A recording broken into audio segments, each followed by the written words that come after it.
Boa noite, boa noite. Boa noite, pessoal. Hoje a live é com o deputado Major Vitor Hugo, líder do governo na Câmara. Deixar o Instagram notificar aqui o pessoal. Hoje a live vai ser boa. Enviem aí para os amigos. Só ajeitar aqui o pé do tripé, senão o celular vai cair. Boa noite para todo mundo. Boa noite, pessoal que está entrando. Boa noite. Hoje a live é com o líder do governo na Câmara, Major Vitor Hugo. Deixa eu colocar aqui. Live. Boa noite, boa noite. Envie essa live aqui para os amigos. Live importante. Nosso Major Vitor Hugo, líder do governo. Boa noite, pessoal. Boa noite, Bruno.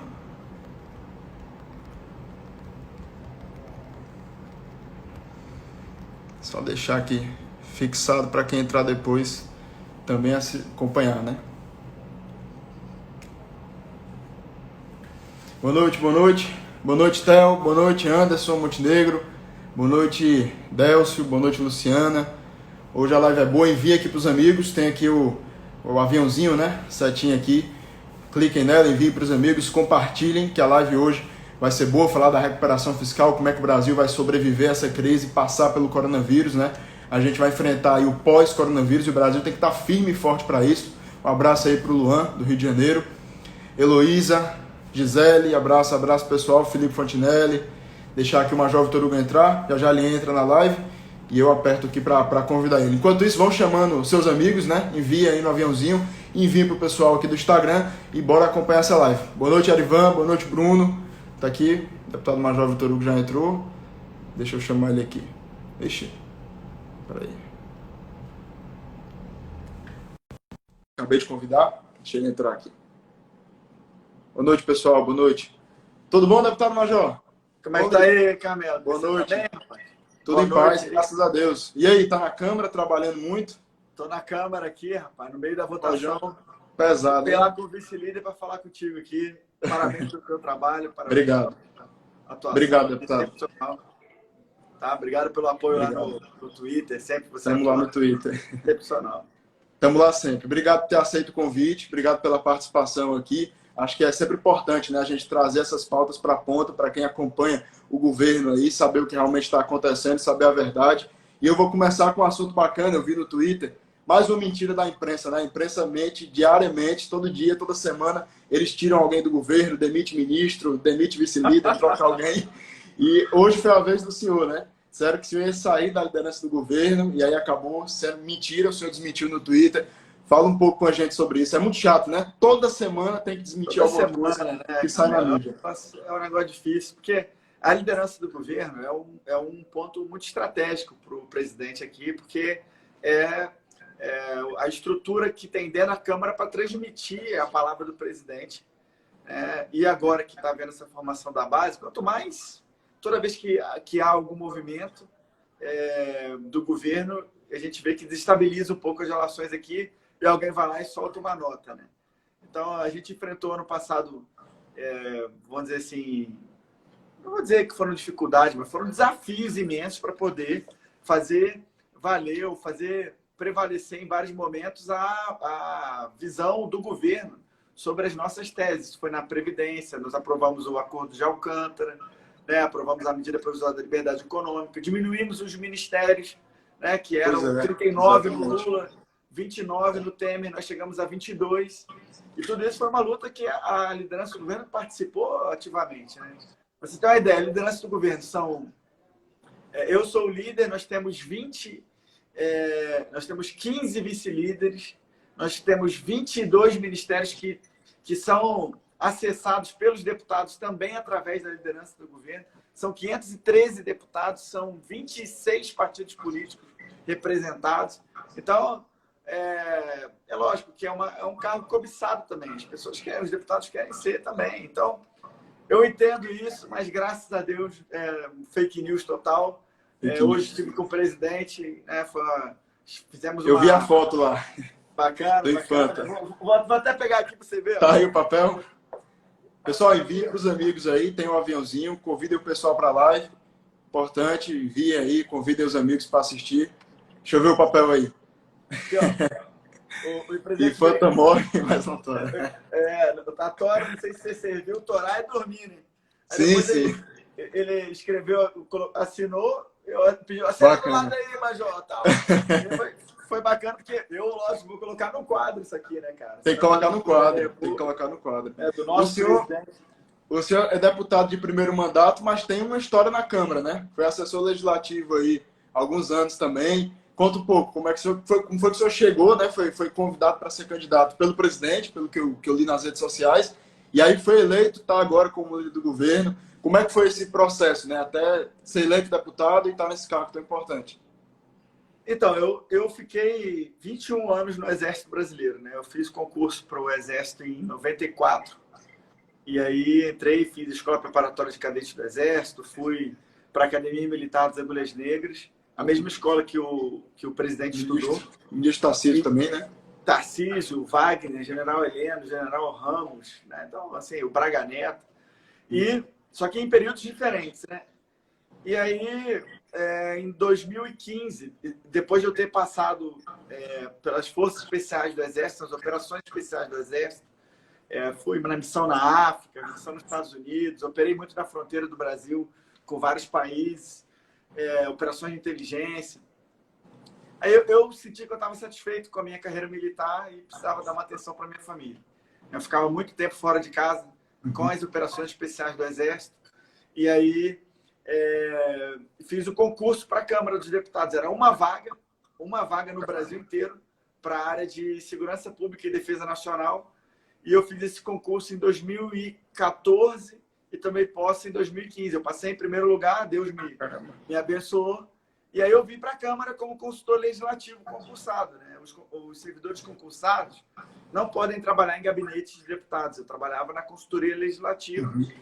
E aí o presidente, à época o presidente, mas hoje o presidente, à época era deputado federal, né? O Bolsonaro, ele controlava a saída dos militares, que era uma pauta dele, para poder dizer que lutar pelas melhorias na carreira. Né? E aí, quando eu cheguei aqui na Câmara, a gente se aproximou por causa do passado militar comum. Depois eu fiz um projeto de lei sobre o contra-terrorismo, apresentei para ele, e ele assinou e apresentou, foi um projeto bacana. E então, assim, havia uma aproximação afetiva primeiro, de amizade, por causa do passado no Exército. Depois essa aproximação técnica, em função desse projeto. E aí, quando eu comecei a vislumbrar a possibilidade de me candidatar, eu procurei o presidente e ele falou, pô, cara, você não sabia que você tinha essa vontade? Vamos juntos. Então, deputado, né? Viajar. Oi? Então, deputado, né? 2014, então, 2013. Deputado, exatamente. Isso foi em 2016, por ali. E aí eu comecei a viajar com ele. Fui para Natal, ele já estava numa ascendência, assim, né? Eu estava crescendo numa espiral ascendente. E aí, para mim, foi uma experiência muito bacana. E depois eu acabei sendo eleito, graças a Deus. Eu nasci em Salvador, fui criado no Rio e eleito por Goiás. Eleito por Goiás. Então, mas é porque eu fiz a vida em Goiás, né? Casei em Goiás, meu filho é goianiense. Fiz faculdade de Direito na Universidade Federal de Goiás. Então, bacana. E a partir daí, quando eu cheguei e fui eleito, o presidente me escolheu como líder do governo, que para mim é uma honra muito bacana, assim, um negócio muito legal.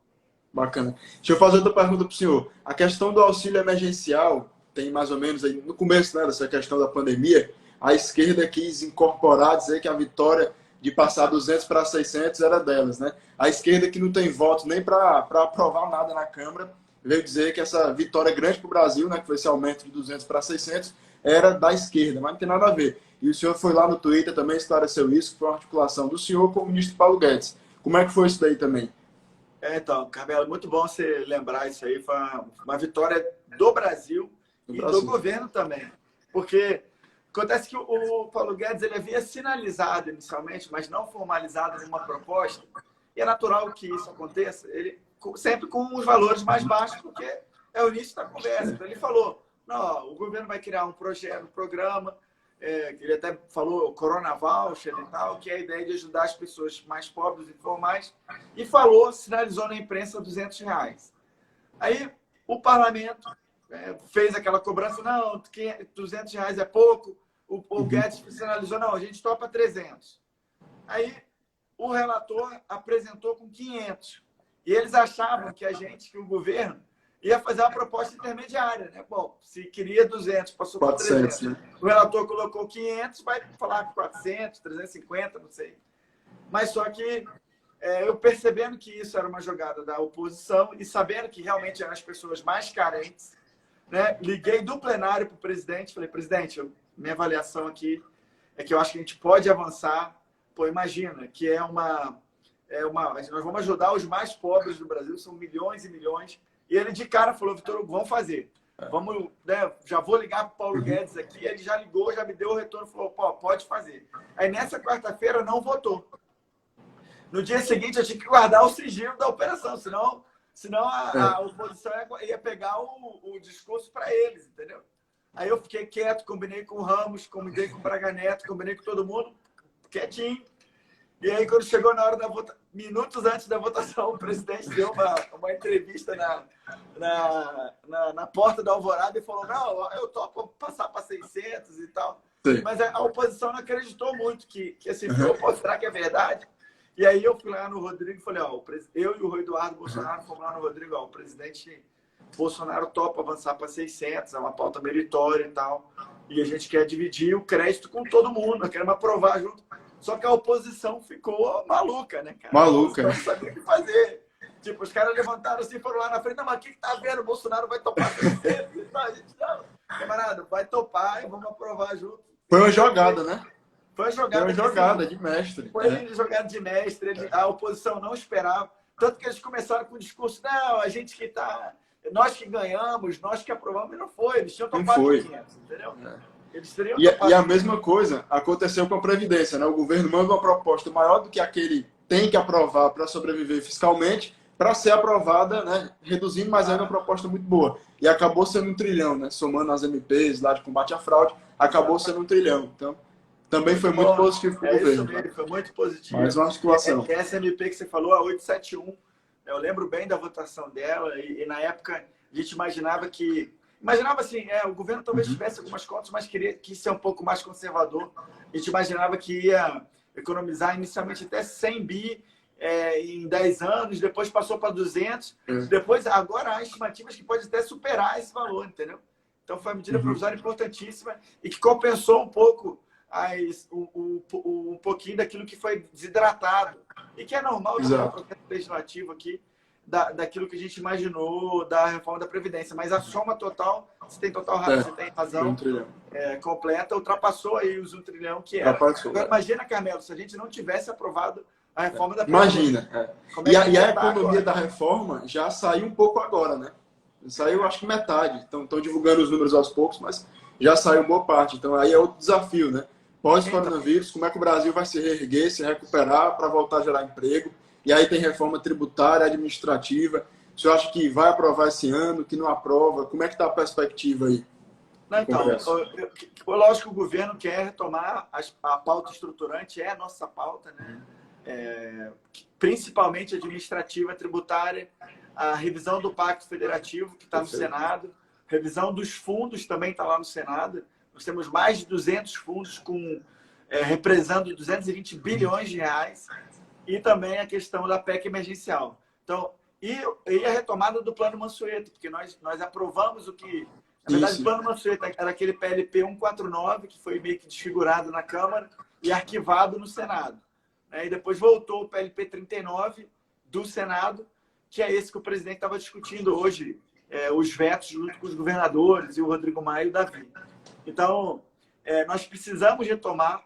O presidente da Câmara já sinalizou isso também, ele tem uma agenda reformista. Hoje, no plenário, eu perguntei para ele, e ele acha que sim, que a partir de junho, julho, a gente começa já a rediscutir, a redirecionar a Câmara para essas pautas que são importantíssimas. Nós não podemos abandonar a pauta estruturante, que é o que vai garantir o Brasil decolar para depois da crise.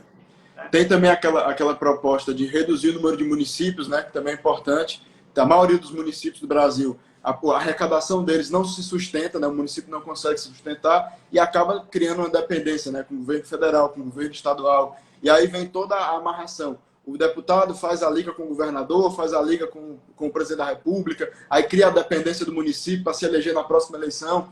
Então, acho que a gente tem que ter um município forte que se sustenta, né? Que é capaz de pagar suas próprias contas. O senhor acha que essa proposta vai para frente? Porque é muito polêmica, né? Eu até estava em Brasília quando foi anunciado isso, e aí os deputados, né, que dependem dos municípios, né, para se reeleger, ficaram assustados com isso. O senhor acha que passa? Eu acho que é muito positivo no Brasil.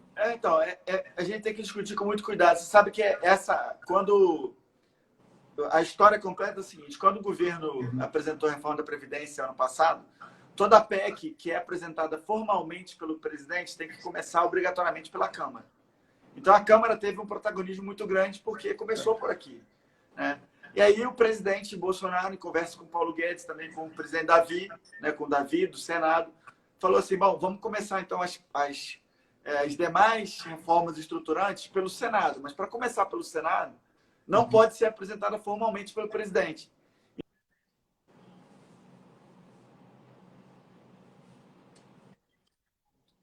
Textos e entregou, o Paulo Guedes construiu o texto, apresentasse. Tá caindo, você fica tá ligado aqui. Caiu um pouquinho, mas voltou. Deu certo. Então, apresentou o texto para os senadores para que eles apresentassem.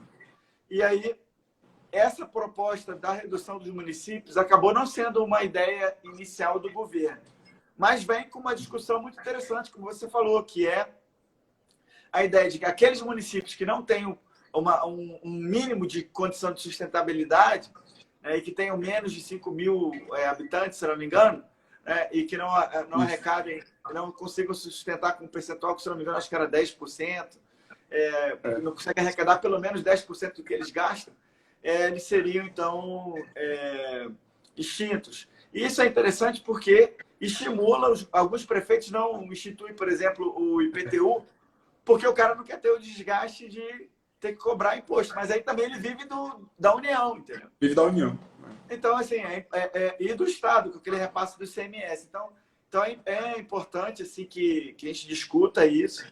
Eu sei que gera uma apreensão em muita gente pelo Brasil, e também, lógico, aqui nos parlamentares, mas pelo menos que eu imagino que enquanto isso estiver assim como uma perspectiva de aprovação, muitos prefeitos estão pensando assim, cara, melhor instituir, começar a ver a saúde fiscal. Melhor começar a ganhar alguma coisa, né? Porque senão daqui a pouco vai que aprova isso e o município se extingue, né? E o pedido de impeachment do PT? O PT apresentou hoje um pedido de impeachment, uma piada, né? E muita gente estava assustada com isso, eu comentei no Twitter. O PT ele pede impeachment de todos os ex-presidentes que não foram do PT, né? Não seria diferente agora. Tem pedido aí do PSOL, tem pedido do MBL, né? Então, assim, vai chover de pedido de impeachment, mas eu acho que nenhum vai para frente. O que é que o senhor acha aí? Mais uma piada do PT hoje, né? Piada completa. Você não vai... Eu gravei até um vídeo hoje aqui para a TV Câmara.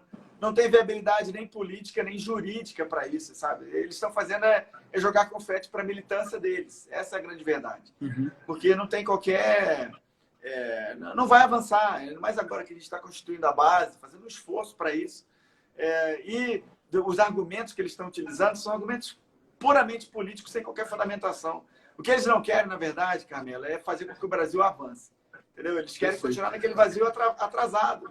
Para eles, se eles tivessem ganho, você acha que a gente estaria com o Brasil como? Estaria com as estatais todas aparelhadas, roubando, petrolão, mensalão, tudo isso ficou claro. Aquela vergonha que a gente sentia de ver, de assistir aquelas delações premiadas, né, de ler aqueles acordos condenatórios, tudo isso era muito feio, né, cara? Ainda bem que, graças a Deus, a gente superou isso. Ainda bem que passou, isso aí, né? E agora vem o Covidão, nosso né? Presidente. E agora vem o Covidão, né? Tem governador aí sendo investigado, Dória, Witzel. Ver quem é que vai ser preso nessa aí. Tem que ver, eu acho que vai faltar cadeia. Vai faltar cadeia, viu, para prender tanto governador. Verdade. Vai ser muito bom.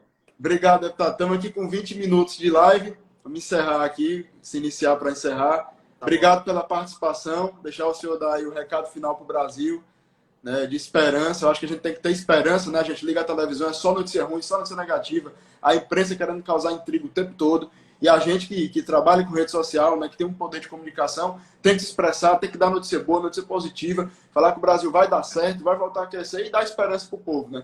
E o senhor, como deputado, líder desse governo que está transformando o Brasil para melhor, eu acho que tem esse papel fundamental aí. O senhor dá um recado aí de esperança para quem está nos assistindo. Tá bom, Carmelo, eu fico muito feliz, honrado assim, pelo teu convite de participar dessa live. Parabéns pelo seu trabalho. Obrigado. Tá bom? Que você prossiga assim, sendo, né, atuante, um cara inteligente, que está realmente liderando também as pessoas que te seguem. Né? Fico muito feliz toda vez de ver algum comentário seu, ou quando você retuita ou curte. Pode ter certeza que eu fico muito honrado e feliz. Obrigado, líder. Eu posso dizer para vocês o seguinte, que o Brasil, nós vamos sair dessa crise mais unidos e mais fortes. Tenho certeza absoluta. O nosso presidente, eu tive com ele hoje, eu senti o presidente animado. Né? A gente não pode se entregar a despeito de todas as dificuldades aí que nós estamos enfrentando. Né? A gente fica muito, lógico, muito triste, muito sentido com as mortes, mas a gente não pode, eu queria externar isso até, o sentimento que nós temos pelas famílias que têm perdido os entes queridos. Mas, de outro lado, nós não podemos abandonar a luta de seguir em frente. Nós temos uma economia para manter, nós temos a vida e a saúde das pessoas para cuidar. Eu tenho certeza que com jovens como você e com seus seguidores, com seus amigos, a gente vai avançar muito mais. Tá? Muito obrigado. Obrigado, líder. Tamo junto. E tamo junto sempre. Um grande abraço. Tamo junto sempre. Abração, obrigado. Valeu, pessoal. Abraço, boa noite. Final de semana.